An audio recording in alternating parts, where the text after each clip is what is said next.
अरे आजाद देश मांगे, अरे भुखमरी से, अरे किसानों की सुसाइड से, अरे गरीबी से, अरे बेरोजगारी से. Do that. So one of the things why we are here is we want to save India. Why we are here is because if you travel India, each state has its own culture. Each state has its own language, where thousands of religions, thousands of language, they stay together. So this is the fight for India, not against India.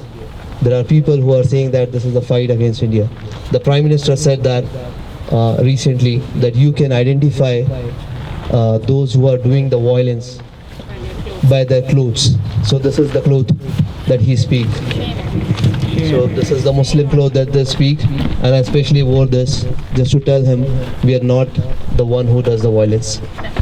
We are not the one who does the violence. So don't judge us by clothes. Next, I would like to invite you. I think most of you have watched or might have read the atrocities that is against students. They were simply protesting. Police brutally went into their colleges, their libraries, their hostels. They picked them up. One guy lost his eye, and then many of them got fractured. So we have somebody from he is an alumni of one of the prominent universities of India, one of the oldest universities of India, which is Aligarh Muslim University. So he's gonna speak. I'm alumni of Aligarh. So she is also alumni of Aligarh. So he's gonna speak on what is happening in students on behalf of students. But even though there have been some protocols for the police to enter the hostels or enter the universities, they have gone against those. They have gone into the hostels, they have gone into the libraries, and they have brutally into the guest houses as well. Right, so into the bathrooms today, and the police have so far been saying that there has not such a thing being done. We have been into following the protocols. We have not went into the hostels, and just today there have been enough videos and evidences released which show that the police did definitely went into the hostels. They picked up the students who may have been resting in their rooms, who may have been sleeping over there, and they have brutally did the lathi charge for them, and the students have really been pain in India. So today I'm representing AMU, and we have this same thing going on, not just in AMU. Jamia was there, and then the protest was quickly caught up with many other universities in India and across India. Yeah, there was a kid, he was hiding in the bathroom for 2 hours, a bunch of students in Aligarh in the guest house. And police stayed there, and then they beated them so much, like 40 lathis, one kid, 40 lathis, sticks. His all bones were broken, and then he was dragged to the police station, and they ripped his clothes, his pants and his underwear, and they beat him up again. And then somebody said, the senior doctor came, he said, you should send him to the hospital. He said, yeah, we will send him, but let us beat him some more. I mean, what kind of hatred Modi government is spreading in the hearts of people. This is not the India that we know. We love Hindu, we love Muslim, we love all our brothers and sisters in religion. I studied in Aligarh 15 years. I had a best friend. She would do her puja and we would do Maghrib namaz in the same room. Okay, that's the Aligarh, and that's the India that I know. Okay, we are still good friends. We have lots of good friends. They are standing for us, and I'm really thankful for all the people of India and all the Hindu brothers and sisters for standing for the humanity. And thank you so much. So I represent Indian American Muslim Council. It's the largest advocacy network organization which was formed on the wake of the genocide in Gujarat in 2002. We have 15 chapters across the nation. Each chapter has a board member. We work with the grassroots mobilization work, bring awareness. We promote peace, pluralism, and safeguards of the Constitution of India. we don't discriminate against anybody. We don't favor anybody. This fight is not with Hindus and Muslims. This is with the ideology, which is the Hindutva ideology. When I grew up in India, I had friends, both Hindus, Christians, and Sikhs, and everybody. But now my son is growing up here. He's 19 years old. He should be here somewhere. He goes to Brentford. If he would have been raised in India right now, he would not have any friend besides Muslims. The reason being is not that other community doesn't want to be friends with him, but the poisonous atmosphere which is being created systematically by this regime, which came 6 years ago in 2014, will prevent the children who are growing up over there to be separated, to be differentiated, to be otherwise. Ever since this government came in 2014, the first thing they did was they banned the beef, which was the essential part of the diet for Muslims and other Christians and Dalits and everybody. They hit us economically.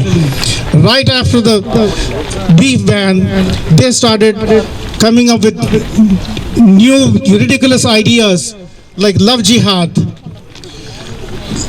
like intercaste marriage, or then they come with triple talaq. Then mob lynching continued for the last 6 years, day in, day out.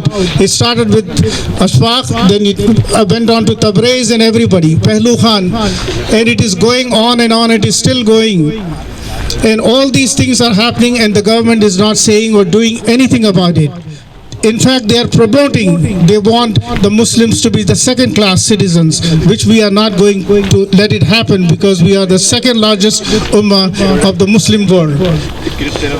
So the most important thing we have to say is we have to stick together. We do, other than grassroots mobilization, we reach out to the elected officials. We do coalition buildings. We have several coalition members who are Hindus, who are Sikhs, who are Christians, who are Dalits, everybody. We reach out to the elected officials. So each of you must have this handout, which is an action item. So the protest started like about 10 days ago, and the protests are continuing. It will continue for maybe next week or so.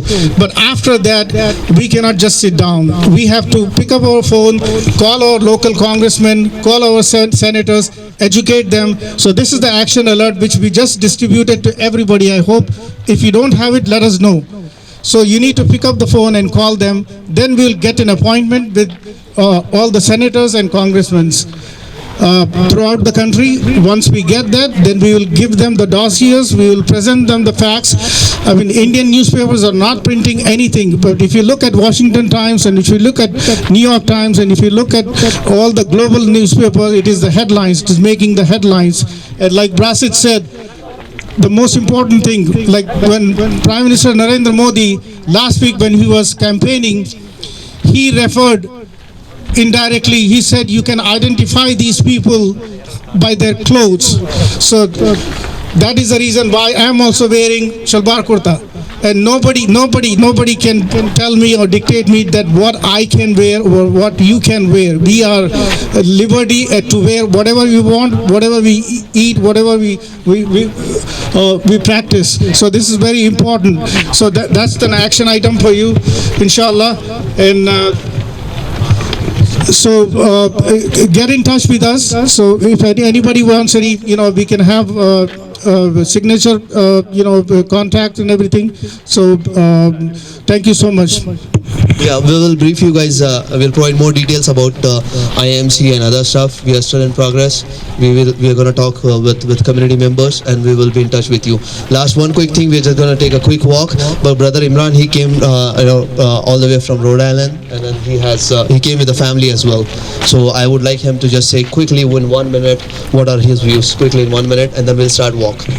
Assalamu alaikum. Brother, I won't take much time, but I want to say one thing very quickly. See, all of us do something. small, minor, big, whatever we can do if something is happening in India. Like we get some cases, like someone is sick, someone is getting married, let's help him. And we contribute money, we collect money, we send them, right? So we do whatever we can do from our end. That is our regular thing. Now think about what is going to happen in India at the large scale. Are we able to cover that? No. So this is everyone's responsibility to come up together to do something, whatever we can do to stop whatever is going to happen at the large scale. For a small thing we are not able to cover everything, but now something big is going to happen. If we don't speak now, we will never able to speak any time in future. So please come up and raise your voice and do whatever you want to do. So we have written This group across Connecticut, so they couldn't join, but I really appreciate their efforts. They coordinated and just sent me the note or the statement. They just wanted me to speak up and convey the message to you guys. So I'll do one thing. I'll speak. If you guys want, you guys can just repeat with me so that their voice can be heard to everybody. Is it okay? I have one copy more. I'll just give it to you.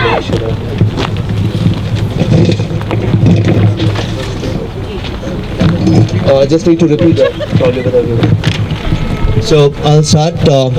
Today we stand with millions. Today we stand with millions of others across the world. Against hate. Against discrimination. Against bigotry. We Action Together Connecticut. Indivisible Connecticut. And Forward Connecticut. Stand for freedom of religion. We stand for civil rights. And free speech. And for all the citizens of the world. We are concerned about the actions of the Indian government against protests and its Muslim citizens. And I would like to add, and other Assami citizens as well. We stand in solidarity with our brothers and sisters in India that are fighting against hate and discrimination. We know that we can move mountains with love and hope. We know that we can move mountains with love and hope.